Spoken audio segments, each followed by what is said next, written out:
After the inauguration in 1993, the Clintons fired the White House Travel Office employees, allowing their wealthy Hollywood friends to take over the lucrative travel business. This led to investigations by the FBI, DOJ, GAO, Oversight Committee, and the Whitewater Independent Counsel. The Clintons claimed the firings were due to financial misdeeds, but the employees were cleared on all counts.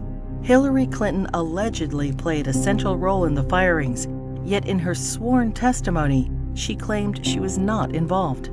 The independent counsel found this to be factually inaccurate and that she made factually false statements.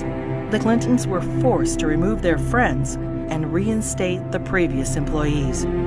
Vince Foster, the longtime friend and companion of Hillary Clinton, was significantly involved in several Clinton scandals.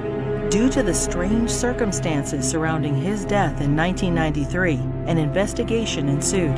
Before the police arrived, Clinton staffers illegally removed boxes of documents on Whitewater and presumably Travelgate and other sensitive issues. President Clinton put his wife in charge of the most expensive program in the country.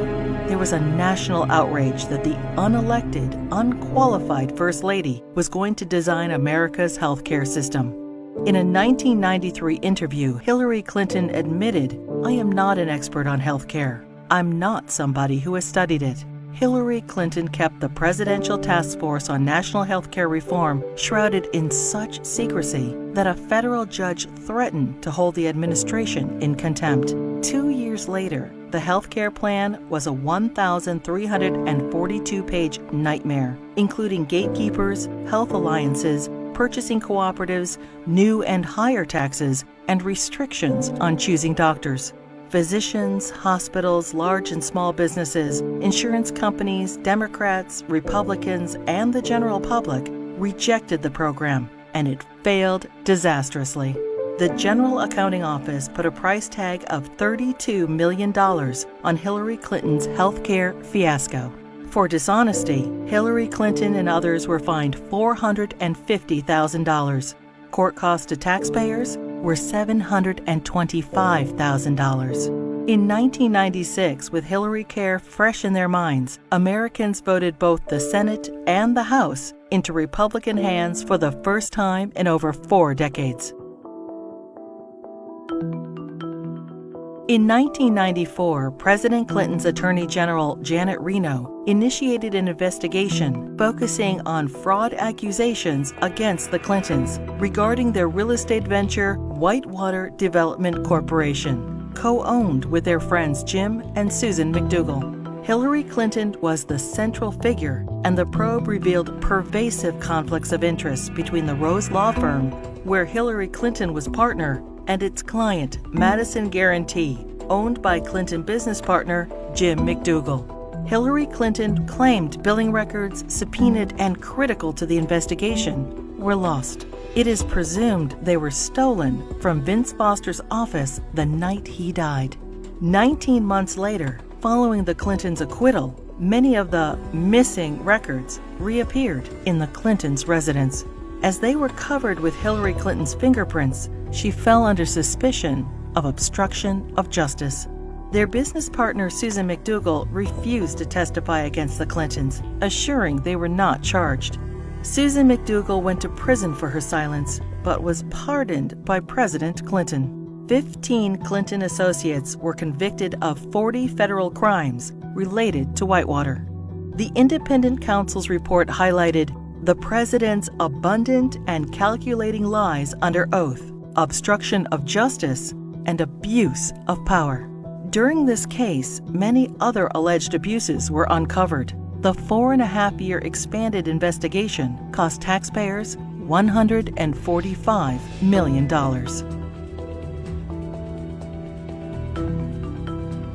Hillary Clinton's trades in cattle futures raised suspicions of improprieties as her very first trade of $5,000 quickly turned into over $490,000. She refused to release her tax returns for the years in question. Hillary Clinton insisted that she made all the investment decisions herself, The investigation proved her trades were actually placed by her friend James Blair through the brokerage firm Refco. James Blair was outside counsel for Tyson Foods, the largest employer in Arkansas, which is state-regulated. The perception was Mrs. Clinton received preferential treatment and incredible financial returns as a way to garner favor with her husband, then governor of Arkansas. Refco was investigated and paid the largest fines in the history of the exchange.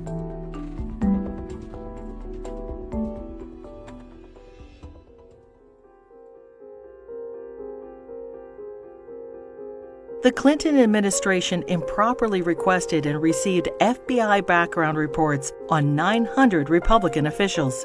Hillary Clinton allegedly initiated the request to add data to her enemies list, leading to 3 separate investigations in 1996. In testimony, the White House Personnel Security Director refused to name Hillary Clinton as the source of the request, and he was forced to resign. Hillary Clinton claimed she was guiltless and was called a congenital liar in the New York Times. The fund was established so individuals or companies hoping to garner favor with the president could help pay the Clintons' endless legal bills. In 1996, the Justice Department investigated campaign fundraising abuses and cover-ups by the Clintons in connection with an effort by China to influence administration policies. In violation of U.S. law, agents for the Chinese government and military funneled millions into President Clinton's re-election campaign, the Clinton Legal Defense Fund, and the DNC. The DOJ's report stated, "A pattern of events suggests a level of knowledge within the White House, including the President's and First Lady's offices, concerning the injection of foreign funds into the re-election effort." The Clintons were accused of using the IRS to harass their enemies, including Republican politicians, the White House Travel Office, the NRA, Judicial Watch, the Heritage Foundation, and other conservative organizations. A senior IRS official admitted that Clinton opponents were singled out for tax audits. Also audited were Bill Clinton's female accusers, including Jennifer Flowers, Paula Jones, Juanita Broaddrick, and Elizabeth Ward Grayson.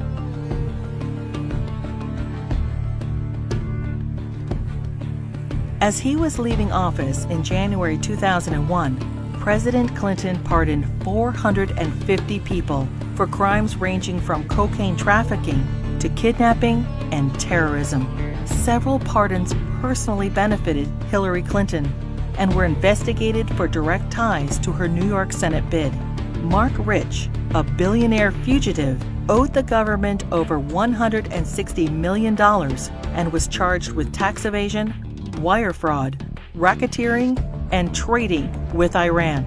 Rich's ex-wife, Denise Rich, a close friend of the Clintons, donated over $600,000 to the Clinton Presidential Library just prior to the pardon. Mrs. Rich also gave $14,000 to the Clinton Legal Defense Fund and $135,000 to Hillary Clinton's Senate campaign.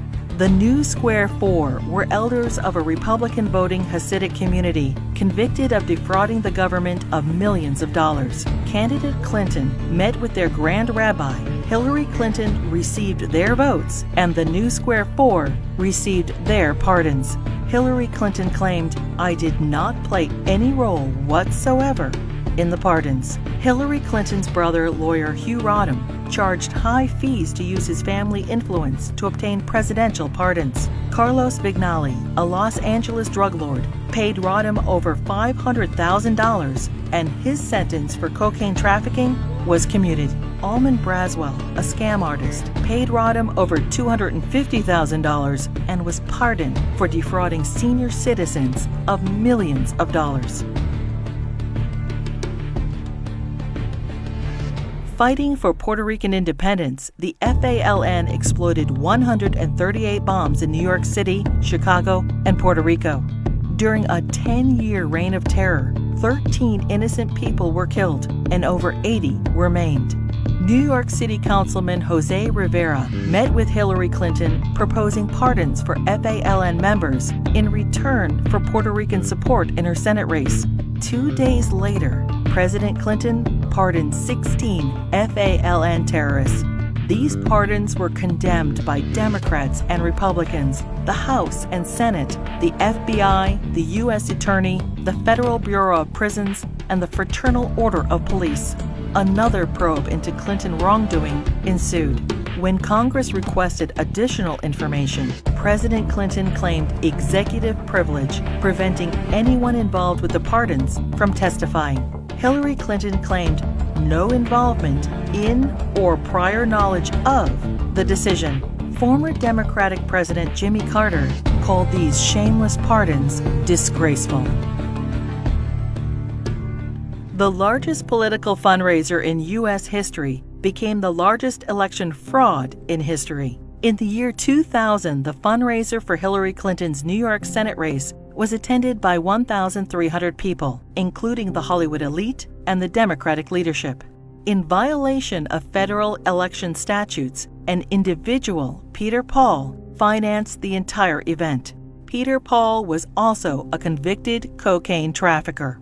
In violation, Hillary Clinton was involved with the solicitation of funds and the coordination of the gala. In violation, Hillary Clinton requested in writing an additional $150,000 from Peter Paul in untraceable securities. The Clinton campaign's filings with the Federal Elections Committee stated the event only cost $500,000. The actual price tag was $1.5 million. Senator Clinton was fined over $50,000 for purposely underreporting the cost of the event. In another campaign finance fraud, Hillary Clinton ignored FBI warnings and accepted over $900,000 from scam artist and felon Norman Suh. Hillary Clinton's Senate tenure was undistinguished. In 7 years, she introduced only 3 minor bills which became law, including the naming of a post office. She helped secure millions in federal assistance for a New York developer. Ethics questions arose when the businessman donated over $120,000 to the Clinton Foundation. Senator Clinton did not support English as the official language of the United States government, and she enthusiastically voted for the Iraq War resolution. Hillary Clinton ignored Senate rules and reporting requirements for the hiring of staff and non-paid fellows, breaking the Senate Code of Official Conduct and hiding multiple conflicts of interest. She was investigated by the Senate Select Committee on Ethics.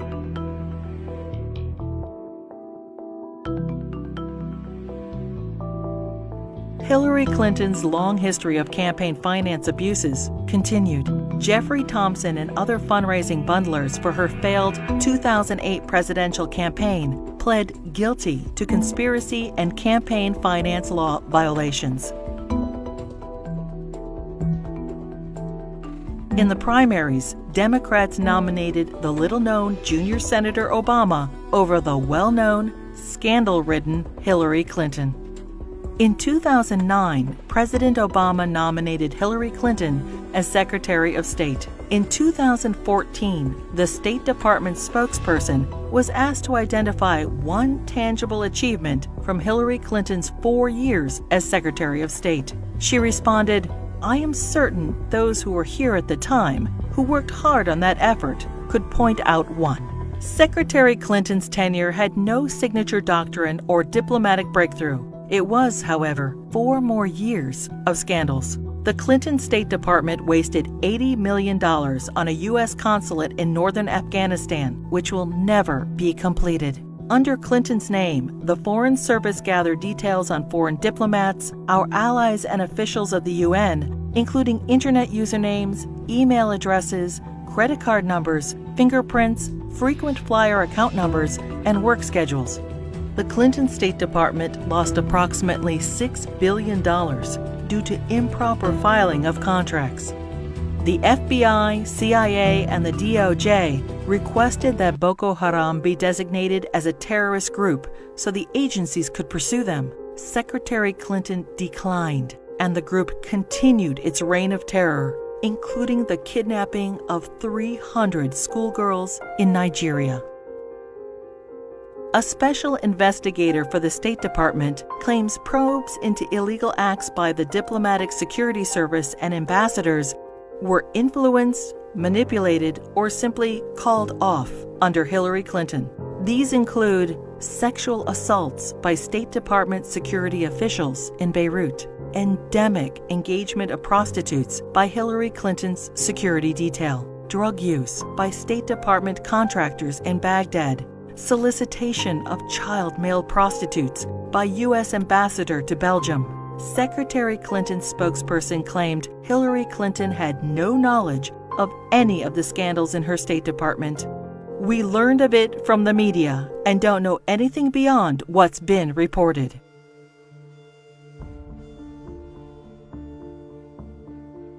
The United States mission in Benghazi, Libya, was attacked on September 11, 2012. As Hillary Clinton was Secretary of State at the time, she is at the heart of the cover-up investigation.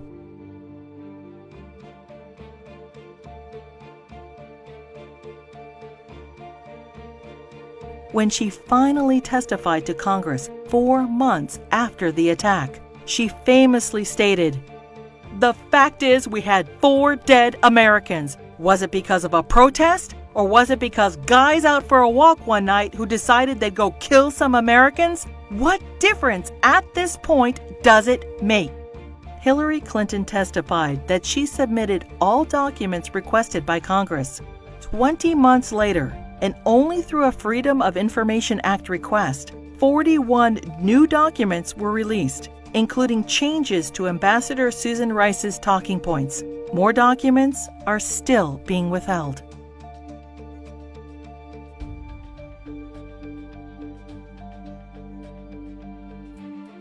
The Presidential Records Act allows restricted access to documents for 12 years after leaving office. Now, 14 years later, the Clintons are still withholding thousands of records from the public. Over 300 Freedom of Information Act requests have been ignored, suggesting more damaging revelations about the Clintons. It is difficult to separate the Clintons' personal and political financial ventures from those of the Clinton Foundation. The New York Times expose on the Clinton Foundation details moral and fiscal chaos, shameless fundraising, and calls it mired in conflicts of interest. Run by old Clinton friends, it has been grossly mismanaged and, despite enormous donations, ran multi-million-dollar deficits. Already rife with conflicts of interest, the foundation's offices are now shared by the Hillary Clinton presidential campaign. Americans can give $2,300 to presidential candidates, but there are no limits on donations to foundations. Hillary Clinton cannot legally accept campaign donations from foreigners, but no restrictions apply to foundations.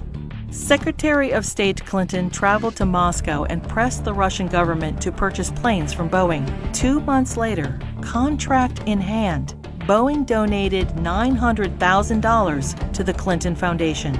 The foundation's support from foreign interests hoping to influence U.S. policy is of grave concern.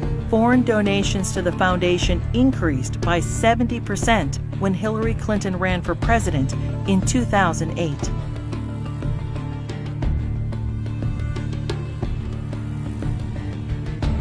Saudi Arabia has financed terrorists, has an abysmal women's rights record, and punishes homosexuality by death. And yet, the Kingdom of Saudi Arabia is one of the largest supporters of the Clinton Foundation. In a Clinton co-presidency, every large donation could raise suspicions of improprieties or influence peddling and lead to non-stop investigations.